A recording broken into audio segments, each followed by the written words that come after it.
আসসালামু আলাইকুম ভিউয়ার্স, আজকে আপনাদের দেখাবো আমি কিভাবে আমার এই যে ছাদ বাগানে পুদিনা পাতার চাষ করেছি। বন্ধুরা এই যে দেখতে থাকেন। তো বন্ধুরা এই যে প্রথমেই আপনাদের দেখাচ্ছে যে এই যে পুদিনা গাছের এই পাতাগুলো এই যে প্লাস্টিকের ক্যারেটে বা এই যে পলি ব্যাগে বিভিন্নভাবে এই যে আমি রোপণ করার চেষ্টা করেছি।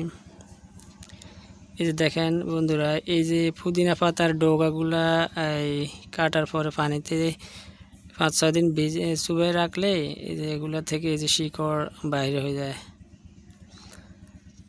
এই যে দেখেন বন্ধুরা, এগুলা শিকড় বাইরে হওয়ার পরে বিভিন্ন নার্সারি পলি ব্যাগে রোপণ করলে এই যে চারায় রূপান্তরিত হয়।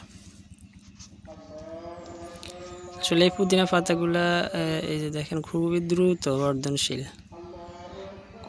কলমি গাছের মতো, কলমি শাকের মতো আর কি। একবার কাটার পর আবারও ওই যে হয়ে যায় গোড়া থেকে।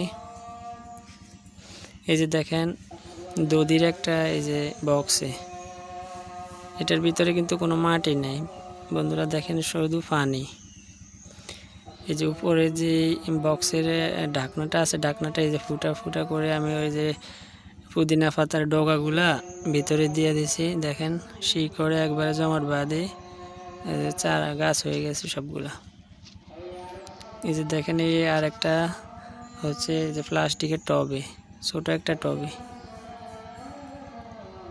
এই যে আর একটা হচ্ছে যে আটার ব্যাগ, 2 কেজি ব্যাগ। এই দেখেন ছোট ছোট পলি ব্যাগেই এই যে পুদিনা পাতা। আর এটা হচ্ছে এই যে প্লাস্টিকের ক্যারেট। আসলে এই পুদিনা পাতার অনেক গুণাগুণ বলে শেষ করা যাবে না। এগুলো আসলে সালাদে ব্যবহার করা হয়, বা আপনার এই যে অনেকে চায়ের সাথে ব্যবহার করে, রং চায়ের সাথে।